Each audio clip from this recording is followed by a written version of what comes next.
Ya, assalamualaikum warahmatullahi wabarakatuh. Saya di sini atas nama Rahmat Taufik. Saya akan menjelaskan seputar metode mengembangkan kecepatan membaca.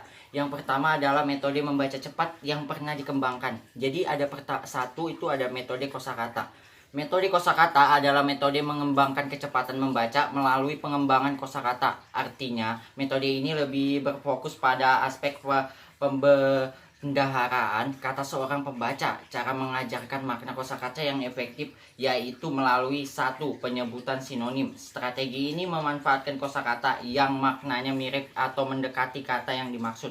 Yang kedua ada pendefinisian. Pendefinisian adalah meletakkan kata tertentu dalam satu kategori yang mengelompokkan berbagai hal identik, kemudian menentukan perbedaan yang menonjol pada hal tersebut dari hal-hal lainnya yang termasuk dalam kategori yang sama. Ya, lalu ada penyodoran gambar. Metode ini hanya dapat digunakan untuk sesuatu yang memiliki referen atau wujud saja. Umpamanya kita menggambar kursi untuk menjelaskan, memberitahu makna cair. Di luar kursi itu memiliki warna, bentuk, dan ukuran yang berbeda-beda. Lalu ada penyebutan individu.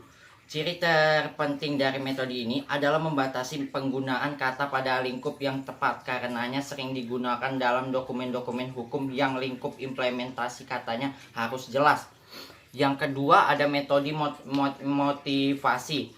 Dari metode-metode yang tadi itu, yang kedua ini ada metode motivasi. Cara kerja metode motivasi yaitu memotivasi para pemula. Di sini pembaca yang mengalami hambatan dalam kecepatan membacanya dengan berbagai macam rangsangan bacaan yang menarik sehingga tumbuh minat membacanya. Lalu yang ketiga ada metode bantuan alat. Ketika seorang pembaca melihat baris-baris bacaan, gerak matanya dipercepat dengan bantuan alat yang berupa ujung pensil, ujung jari, atau alat petunjuk khusus dari kayu. Gerak mata dibantu oleh gerak ujung alat yang digunakannya. Keempat ini ada metode gerak mata. Metode gerak mata adalah metode yang paling banyak dipakai dan dikembangkan orang saat ini, baik untuk pengajaran membaca, permulaan, maupun bagi siapa saja yang ingin meningkatkan kecepatan membacanya.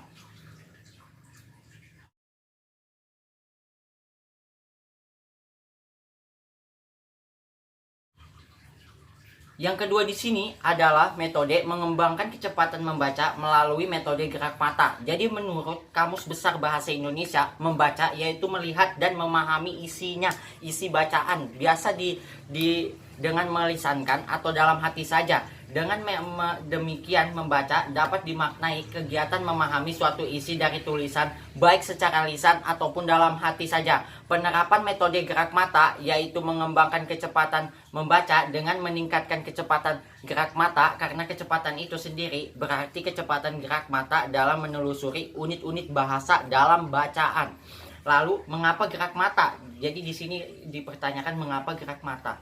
Jawabannya adalah pokok pemikiran yang melandasi metode gerak mata ialah semakin panjang dan semakin luas jangkauan mata dalam melihat unit-unit bahasa, semakin banyak pula kecepatan membacanya, semakin baik pula kecepatan membacanya. Logikanya, jika kita hanya membaca unit-unit bahasa yang paling kecil, bahasa yang harus dibaca itu jumlahnya semakin besar sehingga menghambat kecepatan membaca kita.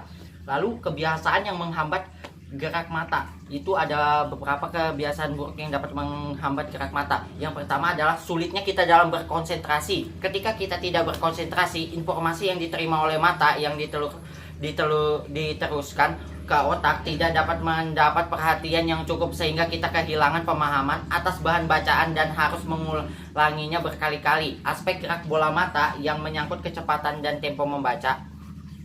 Lalu ada aspek-aspek tersebut antara lainnya adalah satu, jarak pandang bola mata pada setiap barisan bacaan. Yang kedua ada penghentian bola mata ketika menatap bacaan, barisan bacaan. Yang ketiga ada penggantian baris. Yang keempat ada kecepatan bergeraknya bola mata. Lalu yang kelima ada peluang-peluang dalam menatap simbol bacaan-bacaan.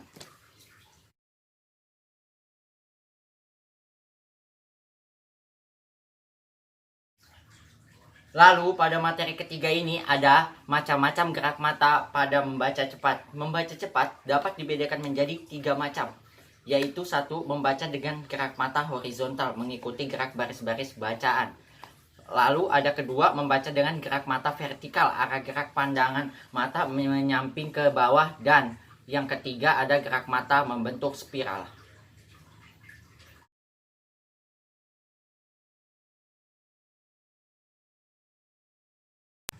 Ya, yang keempat di sini ada tipe-tipe pembaca yang tidak efisien. Apa saja tipe-tipe pembaca yang tidak efisien? Ada 4 yang hal utama yang saya akan jelaskan di sini. Yang pertama ada tipe pembaca yang memvokalkan apa yang dibacanya. Yang dimaksud di sini adalah tipe pembaca ini adalah pembaca yang suka membaca dengan suara keras. Banyak orang yang melakukan cara membaca seperti ini, yaitu melafalkan apa yang dibacanya kata demi kata dengan bantuan alat ucap, yaitu mulut. Lalu yang kedua adalah membaca sambil tiduran atau berbaring. Cara membaca sambil tiduran merupakan kebiasaan membaca yang buruk, terutama ditinjau dari segi kesehatan mata. Dengan membaca sambil tiduran, mata dipaksa untuk bekerja lebih keras lagi. Kelelahan mata adalah efek langsung dari cara membaca semacam ini. Jadi membaca sambil tiduran itu tidak baik bagi kesehatan mata. Jadi kurang baik untuk digunakan dalam membaca ya, apalagi membaca sambil tiduran. Lalu tipe pembaca bergerak. Yang dimaksud di sini, tipe pembaca ini adalah seorang pembaca yang dalam perbuatan pembacanya diikuti oleh gerak-gerak sebagian anggota badannya, baik disengaja maupun tidak disengaja. Contohnya seperti mungkin kakinya digerakkan, kepalanya, atau bagian tubuh yang lain. Lalu yang terakhir ada tipe pembaca yang tidak berkonsentrasi. Yang dimaksud tipe pembaca yang tidak berkonsentrasi yaitu ketika secara fisik seseorang sedang membaca, akan tetapi sampai beberapa waktu belum juga bisa memahami halaman bukunya.